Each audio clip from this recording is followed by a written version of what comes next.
Thank you so much, Shweta. How are you?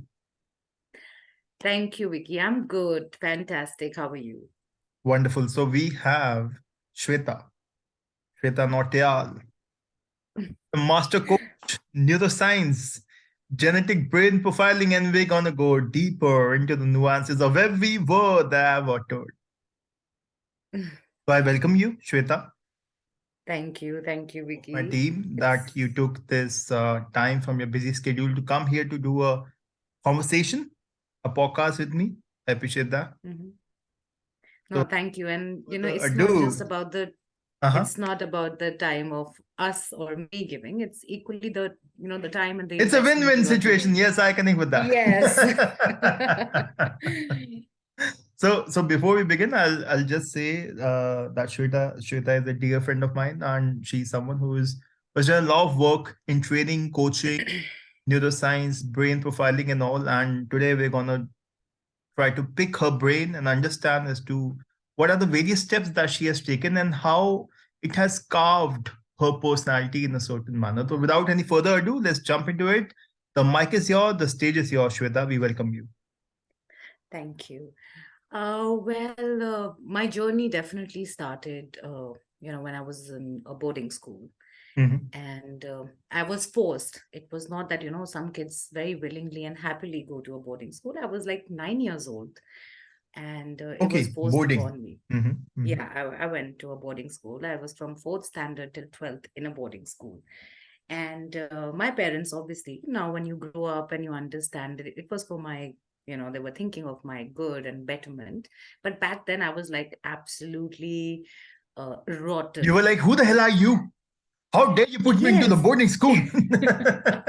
Absolutely, absolutely. And as a child, I was always very aggressive towards Mhm, my mother, because my mother was a very strong personality. mhm, And mhm, she would use, like, the typical, the way we were raised, one parent was good cop, the other parent is a bad cop. So my father was a good cop and my mother was a bad cop. mhm, And mhm. she would be like, oh, don't talk too much and you don't know. And we are the better ones, who would be taking decisions and stuff like that. So I used to actually say these words, who are you to decide, Wow, even as a 9-year old. wow, wow. But yeah, I was sent. And for the first 3 years, in boarding school, till I was like in seventh grade, I was homesick. I was homesick to the core. And in that whole journey, I did not imagine a boarding school child, because I used to be crying most of the time. So I couldn't make many friends, right? Oh, mm, The mhm, education system back then had teachers that had very strong biases. If you are doing very well in studies or your exams, then you're a good student. If you're very good in extracurricular activities, you're debating. And if you're a crying sobbing one who's not getting good grades, so you're always going to be put in that compartment that you're good for nothing.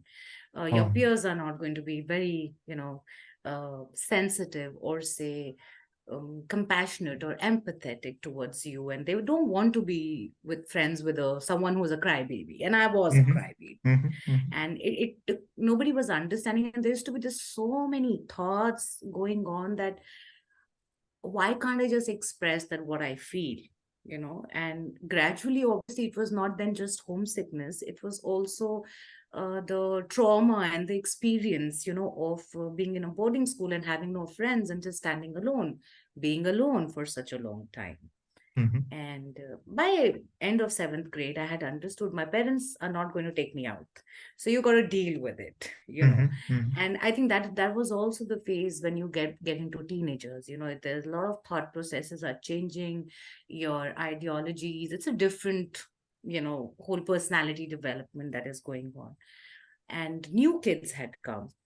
And I was seeing there was another child who was homesick, and other girls, the so-called the cool dude ones, they were bullying and just passing nasty comments. And I Mhm. stood up. Were you also kind of an introvert at the time? Uh, yes, because nobody's talking. What do you do? Even though if you're doing something or saying something, it's just that you're keeping everything. You're like that bottling up, like that Hmm. volcano, which So is what I just hear you say is that simmering. even when you are not getting the right environment or the ecosystem, then also you feel, because you are not given that power of voice, you automatically transition into a similar idiosyncrasies of behavior of an introvert. That also. Yes, absolutely. Yes, yes, Mhm, because the environment is always going to be stronger than us. I mhm, mhm, personally believe, so we need to, that is, we will come to it later on, that, how we need to work on ourselves. So, but however, one day I raised my voice and I said that, hey, don't talk to this person in this derogatory manner. And if she is missing her parents or whatever, let's just respect that. mhm, And when I said that, one of the teacher was there, a house matron, and she was, I don't know, maybe she used to feel, because she was also one of those teachers where in boarding school kids also bully teachers, right? mhm, mhm, So she started speaking and she must have discussed with other teachers. And that was the time I realized that, your voice, when you have the power of voice, like you mhm, just mhm, mentioned, mhm, it is so important to use it.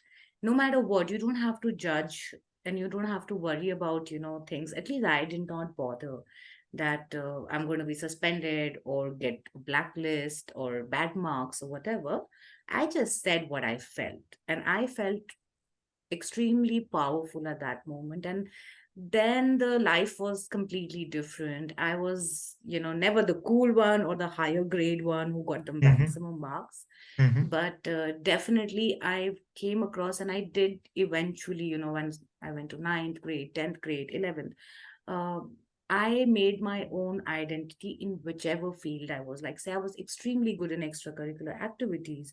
So I mhm, stopped thinking about, oh, if you get particular grades, only then you are good. And I started focusing more what makes me happy. Yes, you need to pass your 10th exams and mhm, 12th. But then I started focusing more on that and started having my own tribe of people, the girls that were there. And I was often known as, if there's some issue, go to her. And not in mhm, study wise, mhm, but mhm, otherwise, mhm. I think by the end of it, I came out You had a as you developed a strong EQ, and people could feel that. yes, yes, absolutely. And even not that the teachers were nice to me, let me tell you, they were Mhm, still the same. Not that the other girls were extremely, pally with me or friends with me. No, all the environment was still the same. I would be pulled, I was punished for things which I have never done.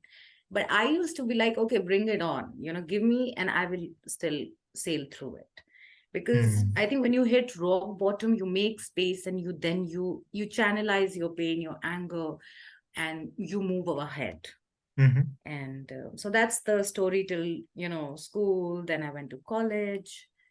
So, Same so if scenarios were if there. I if I ask you, what are three things which shaped Mhm. personality when you were in hostel, what will that be? I definitely will. I think the first thing is when my parents were not ready to listen to me.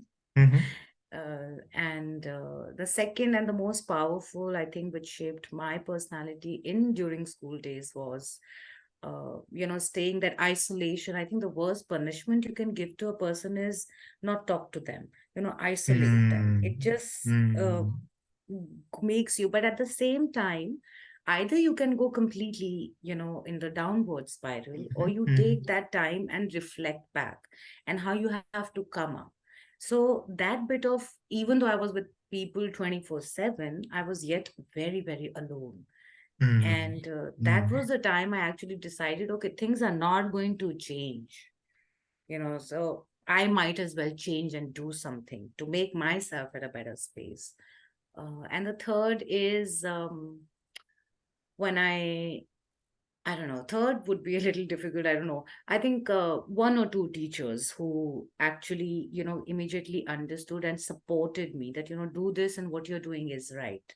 If mm, you are mhm, in alignment with yourself, if you don't, by the end of the day, if you're seeing your mirror and you feel your conscience is clear, you are happy about what you have done throughout the day, and you have something to be grateful for, I think then it is good enough, you mhm. know. And what do So you think about the hostel system overall? Do you feel that it's a need of the hour, and do you feel there are some monitoring that needs to be done? What's your take on it? uh, I uh, I think it really does shape you up in Mm-hmm. many ways, Mm-hmm. but it also has, I have seen a lot of my friends, or say from other boarding school, that it has also damaged them. But then overall, if you see the damage and the good thing that has come out of it, I think majority, it does really shape you at a very younger age and puts you, because imagine, as a day scholar, when you are studying, Mm-hmm. there is someone to, fall back on, your The parents, parents know, or yeah. Mm. yeah. So but then there you're just thrown, you're doing everything on your own. That Mm. kind of sense of Mm. responsibility definitely comes. I think that boarding school kids do have that, and from very early on, extremely early on. You don't have anyone catering to you, wash your, clothes, or not all clothes, but your shoes, and polishing your shoes, Mm-hmm. making your Mm-hmm. bed. You have to do So your very disciplined assignments. life it is. It becomes very Yes, it, disciplined. it Mm-hmm. does. Yes. So nurturing in certain way and bringing that discipline definitely helps. Mm. So Interesting. it shapes. Any Yeah. cons that you were mentioning? What is that one major con that you feel is there? Cons, at least in, I think, consequences, I About the don't know. I kids who are can't not think that of. strong? What about those kids who are actually introverts and who are very weak? Oh, they remain I'll like just say that. that someone who needs a lot of support and who just needs that guidance and all. What about those kind of kids?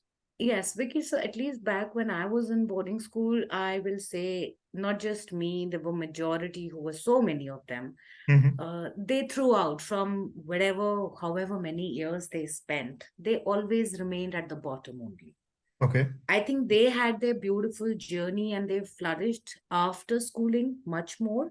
But when the major con is definitely this, that once you're labeled and compartmentalized in that segment, you will remain. It's very difficult to break out of it. It's Do you also feel it's extremely. a kind of a prison? Because normally, like when we were talking about day schoolers and all, day scholars. Mhm, So I was a day scholar. I go to the school. So if there is some shit which is happening in the school, I can come back to my home and I can feel that mhm, one place where people understand me or I can understand them, or a place where I can be my own. There is my own room which is there. But even in a hospital, mhm. I feel that homesickness and all. Do you feel it kind of a prison which is there?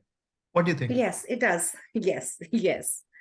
Yeah, definitely. You are bang on. It does feel like a prison. In fact, we used to have a cheer, we are getting outside the gates of, and we would name our school and prison.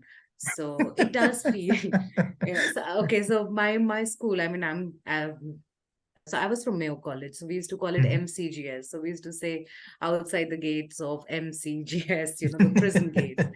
I'm forgetting the cheer, but we had so many negative cheers as well. Oh my God, oh So, my God. but So yeah, that definitely. means this was a common thought that was resonating with all the people who were there, all the kids who. uh, Mm. Yes, yes, yes. Some kids you would see they would be just always happy.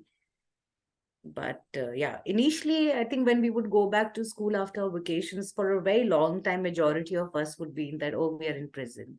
You have to eat at Are this you particular still time. in touch with some of the kids who were there as part of your batchmates and all? And what's their opinion? Have you ever sat down together on a cup of coffee, Oh, conversation about yes, the yes, hostel absolutely. I'm person? in touch Hmm. with, yes, absolutely.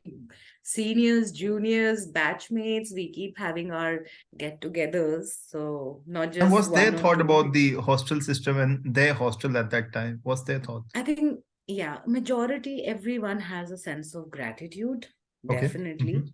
Hmm. Because like I said, the life, and when we are facing to so many, life challenges after school, you are better prepared. But at the same time, you are not also. But then there is a lot of sense of gratitude. We do Wonderful. go back to those the memory lanes, and we keep having get-togethers and singing our, prayers and rhymes I and think one thing which songs. is coming to me very strongly because I know you as a person, as a personality, Shweta, is that you get to think on your feet very early, Mhm. very early. Right. And that is something that can create a lot of impact in your next life, whatever work life that you're going into. That is one thing True. coming to me. Yeah, it does. Vicky, at the same time, I will also say the kind of teachers you will have, Mhm. and the way your parents are also, it's not just schooling and hardcore. It's amalgamation of many people and many things together, and then of course yourself. So yeah, I mean, I think some teachers I were absolutely wonderful who gave a lot of direction. It's like, I think life is all about direction. We all are living, but how many of us have the direction? Mhm. Okay, so Shweta, this is very interesting how you are talking about the pros and cons with regard to the hostel system and all, and how you have had a conversation with all your batchmates and you are still in touch with them. So Hmm. go further forward into your timeline and see certain nuances which have shaped your personality per se. Please go on. Okay. Yeah, so I went to Pune. I was studying, doing my graduation and post graduation from Pune, and met some wonderful people. But again, I was always the homely kind. I always wanted to be closer to my house, and I did not want to go to Pune. But however, I was sent to Pune because my brother was doing Mhm. engineering, And and you were doing apparently, which course in Pune? I was doing clinical psychology. Like, okay, like earlier I Ah, did oh, my, wonderful. yeah, my Wonderful. master's was in clinical psychology, and I was doing psychology majors. We don't have honors over there, we call it majors. So Mm-hmm. from Ferguson College I did my Ferguson College, yeah, yeah, psychology. you told me, yes. Yes, yes. And so I was forcefully, again, the second time it was again, I had got through St. Stephen's, Delhi, and I was very happy. But my brother apparently was doing not very great in his engineering. And my mother, again, she's like, oh, beta, that sense of responsibility your brother will get. So, dono bhai behin ek saath, Pune mein padho. Wow. And I kept looking, I was like, why? Why shall, I mean, who leaves? Which sane person would leave Stephens Mm-hmm, and mm-hmm, go? But no, like I said, my mother was very hell bent, and she was one woman who was like, oh no, this is the way it has to be done. It has to be done. So I again gave in and I went, and then I was in Pune for quite some time. I did not enjoy. But again, very soon I realized that you again have to make the most of what you're put in rather than cribbing and sulking and, doing Do all you that. still feel this as a void that if you would have been in St. Stephen's, No, if absolutely Mhm, not. mhm, No, no, no, no. Because I met some really wonderful people from all walks of life, from all mhm, age groups. And I think Pune per se is a place, again, I felt that, at very young age, we kids, there was back then, there were not much to do. It mhm, was a typical environment where you need to, just study. But Pune kind of gave that thing that, okay, even at young age, you can study, but at the same time, you need to do two, three more things. But you want to work, you want to attend some extracurricular activities. That was considered of like, great importance. mhm. Whereas I would never see that in the north. If you see in Delhi, I belong to Dehradun. So I still remember I told my dad that, oh, I want to work, though it was a call center, because Mhm, back mhm, then those things had come. And mhm, my dad is mhm. like, no, no, just focus on your studies and nothing else. Just focus on this. Study had to be the So you were always PowerPoint. directed towards the things that you had to do. You never had that power voice within you. And Yes, but then by then I was a complete rebel, you okay. know. Mhm, So mhm. I started following ki, okay, fine. And this I still tell so many of my clients and friends ki suno sabki karo apni. And especially when it comes to parents, like, my brother, he will say, oh, I did this, or I, went for a party and my mom is going to be hyperactive. And I was like, why do you have to tell her? Go party. Why do you have to tell her? When Mhm, she's mhm, going to. So mhm, by mhm. then I had realized there's no point. I am going to get a no as an answer. I'm not going to like it. So I might as well do what I wanted. Like, I wanted to continue dancing. So I did that. I wanted to work. So I worked with SAA, which is called Schizophrenic Awareness Association. Oh, wow. Um, Mhm. yeah, so that was the organization which was made in Pune. And so I was studying at the same time. After I did all this, then I would tell him, I've been doing this since last 6 months. Wow. And suddenly it was like, but oh, you are managing so well and so great, and your grades are so coming so good. So I started. And like I said, I think the environment was very, very healthy. The environment and the people were very, progressive. They were very positive. Mm-hmm. uh, so definitely the environment also pushed me that, okay, I and my core always wanted to do so many things. I was always curious. I was never the types, ki, theek hai. Parents, I wanted to be there like somewhere close by, and then after then I was like, okay, it's fine, if even though they're far or whatever, I can go meet them. I have a good holiday time. But I became extremely focused on what I wanted to learn. I had a friend who was a schizophrenic. So, you're learning the topic of psychology, and then you're having a friend who's going through a certain challenge, then you Mm-hmm. participate. So you Mm-hmm. realize there's so much to know, there is so much we can do, there is so much, to change within ourselves, rather than having just stuck up attitude. Mm-hmm. So Pune was absolutely fantastic. And that's, I think from there on, I was completely having the focus. And, I was like that ghoda with the blinders on. I want to do this. तो उसमें शुरू हो गई मैं. So, And I, then, of I have this question in my head because I experience psychology not like you did. You are a clinical psychologist. I'm not, but I'm a student of Mhm, psychology. I love to read about psychology. So I mhm, wanted to ask you, like, giving the exam of psychology per se, or studying psychology in a lecture or in a school or in a college, in a university, mhm. and studying it outside on streets, interactions with people, communication. Which one do you enjoy more? Uh, See, studying in terms of theory, definitely one needs to know. But like Mhm. you said, practical, we all are studying, whether you have the degree or not. See, degrees and all these certifications are just to show it to the outside world, Beautiful. right?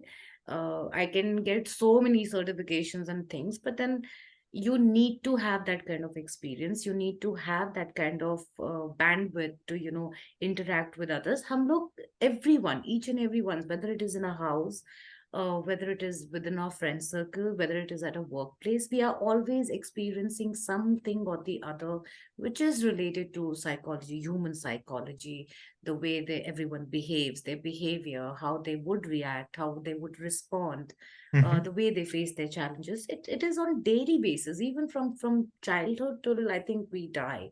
We are going to, but then these certificates and degrees are just for namesake, I feel. Mhm. But Mhm. yes, to have a certain knowledge about DSM-4 or whatever the disease is, when you're practicing in terms of proper doctorate, you need to have that. The so-called, what do you say, the jargons. It's very fancy to use the now jargons, right? So, but I think that Have we you all have you experience also it. met certain clinical psychologists who would be knowing the complete theory which is there, but practically when you see them in action, you're like, this person does not have the depth to understand the human psyche. Absolutely. Oh, Mhm. yes. Oh, Mhm. yes. Many. I have always said conceptual wise, we all are there. Everyone. Mhm. But what about the practical? When it comes to application, what about, when you are experiencing, we all experience it. And I was working with I would not name the institute, and I will Mhm. not like to name those Keep people it as hush well, but hush. yes, but I was working practicing in hospital, Delhi, Uh-huh. and I have seen some really utter rubbish. And when I Mhm. say utter rubbish, it's sad. It is actually It's very extremely sad. Yeah. sad. Mhm. Yeah, it's a very sad scenario. And that is the time I felt that, what the hell am I doing? Why am I even here? When you cannot be in, you're not, there are no ethics. I have seen people just giving money to get a certificate because so and so, my wife, or you want to say to your father that he's senile or he's lunatic, just in terms Oh for my God. property. Seriously? That Yeah, happens? yes, Oh it my does. God. And it Oh my happens God. at not just, trust me, it's a very sad situation. It was, at least I'm talking about the year And 2007. people are giving into it just for the sake of. Yes, Oh my God. absolutely. Oh It's my God. absolutely. See, again, all these things happen. What is it? It's not, legal to check the gender of a child that is in the womb, but it's not that Yeah. it's not happening, right? If you Mm. have the money and if you have the power, oh my God, I can, somebody will be giving me shitloads of money, and then those ethics will just go away, those My morals, God. those My values. God. It just goes, and you just want the money. So that happens. That happens, and it's a sad scenario. The amount of help we need in terms of counselors, we don't even have that in our education system. If you see, even with respect to what kids want to study in their graduation, there is not much of a field. It's like just in the last 2 decades, India is like now focusing, okay, study, give these courses and all. But there is not much. There is not much that is happening. I have a lot of respect for people who are into psychology or who are psychologists or therapists or psychotherapeutists or psychiatrists for that matter. But do you feel that it has become very business-like nowadays and the cost factor is very high? I wanted to understand your opinion. You are someone who has actually navigated through that journey. You are a clinical psychologist. So I wanted to understand your perspective on this.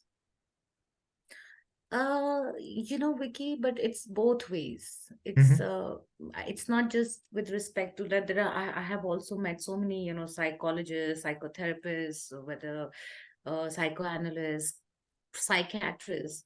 They are who are doing and doing very well, and they're very dedicated. And yes, it is a mhm, little expensive. mhm, mhm. But then the people also who come nowadays, or say even earlier, um, it's I don't think everything is money minded, but they do need to earn.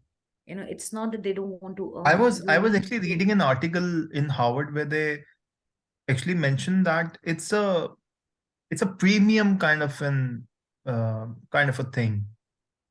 Not everyone can afford it. It's for But the then that's you're talking, yeah, but you're talking about abroad. It's not going if you're talking any other countries, going not just to a psychologist or a psychiatrist, going to any form of doctor is extremely expensive. Mhm, To mhm, just get mhm, an appointment back outside, it takes like literally 1 or 2 months, mhm, right? mhm, But in our country, how much? Like if I talk right now, say a Fortis, a psychologist or a psychiatrist for a session, for a 1 hour session, they are charging how much? 2,200 maximum. That was, mhm, you know, and for 1 hour you can't be doing it every day. You have to do it, on a weekly basis for an hour, mhm. so that the person has a time to reflect back and work on the task, and then they come back after a week and talk. But I don't think so. In a day, how many people must be going really there? Now so many people Mhm. are like, हमने एक बारी fees दी है, भाई आप जादू की ऐसी छड़ी घुमा दीजिए that we should become fine. Yeah. Give us some Mhm, medicine. Give us mhm. some medicine and we should become fine. I think It's not like people that. normally try to go towards a psychiatrist more rather than a Hmm. psychologist because they feel that everyone can give the gyan. They think of Huh. psychologist more as someone who's giving a gyan or he's asking you to give some gyan and he's listening or she's listening. But a psychiatrist Right. is someone who will give you the medicine or psychotherapist will give you some psychotropic drug or psychotherapeutic medicine and all. And medicine is something that everyone feels there is a placebo. You will feel Hmm. when you take a medicine. What's your take on? Right. Absolutely. Absolutely. You're bang on correct. And that is why I said that the mentality of even the people coming is like, dawai de do, hum theek ho jayenge. It's not like that. Mm, mm, I'll just give you an example if you're okay with it. I have mhm. a friend Please. of mine, and if I show you her picture, you'll always think that, she is a man. But she used to dress up. It was her choice that she would dress up like a man. She used to look like a man, but her voice was like Lata Mangeshkar. Wow. And now, so I knew, now coming from this certain background, I knew, and we became very good friends. And I would always sense that there's something, uh, she's not coming out clean. And I would ask, oh, you're already 44 years old and you still live with your parents. Why don't you? Because you would complain. And recently I had a word with her, and she's going through, her gender change. She's now going to through Mm. the surgery, So and she she's wants to someone be who is because part of the LGBTQ plus. yes. Now imagine of she is now 45. Now at the age of 45, she actually accepted this about herself, you know. And when you are going to So it took this a lot of gender time change, for her to go into that 45, acceptance. yes, 45 Mm. years. And and it's not that you just go to a clinic and you go through the, surgeries. There is a proper system of, you have to go through like two psychiatrists who are going to be, judging you, and And they're going to be doing a lot of before tests. you go to an outside clinic, you first have Hmm. to go to an inside clinic. True, You true. have to sit And with yourself in that clinic. You have to mhm. your own personalities as psychiatrist and have that conversation before you can go actually out there. Right. So, and just she went through a lot of, coaching, counseling sessions Mm-hmm, from mm-hmm, two mm-hmm. psychiatrists and three psychologists, different, and they're all different. And then they make a report. And then obviously the family is also called upon. Now, when her family went, the first thing they said, can you believe the first thing the father says, आप मेरी बेटी को कोई दवाई दे दीजिए ताकि वो ये भूत उतर जाए उसके दिमाग से. God. And for 40, and she just said, she's like, for 45 years I have lived, and I did not go within myself, I did not accept the way I am. Do you And feel she's a this acceptance of LGBTQ plus is now more prevalent in India, or do you still feel there is a bit of a stigma, more reform there is a and stigma, more there is awareness? definitely, Mm-hmm. yeah, there is definitely a stigma. I think in lot many ways we have a lot of stigmas attached to many things and various things. But yeah, we are getting there, slowly and gradually. I think it was wonderful when they did, say that we were open and we were talking about it. But yeah, stigma is still there. I don't think how many families or parents are really open-minded. They like to talk about it in an open-minded way with respect to other people's kids or with someone else's, if someone else. But when it'll come to their own, I don't know how many Wow, of them are open. bang on. I was So thinking about this same thing. That yeah. yes, we are very accepting towards the scenarios that are there around us. But when something like that happens in our family, we have to think through so many things. Yes. Hypocritical of us as social animals or social beings or human beings that we think in this manner. Right, right. True, very true. That is what we do. I think we all do that. It's none of us that who escapes from that hypocritical attitude. We all do that. And when But you yeah, had a it's opening. conversation with her, when you had a conversation Hmm. with her, what do you think her perspective is? Does she feel that more help is there, more awareness is there with regard to? Yes, yes, Mhm, yes. You mhm. won't believe it. She herself says, she's like, I've never been so happiest. The kind of people I found, the kind of the community, there is that LGBTQ, they are so supportive of each other,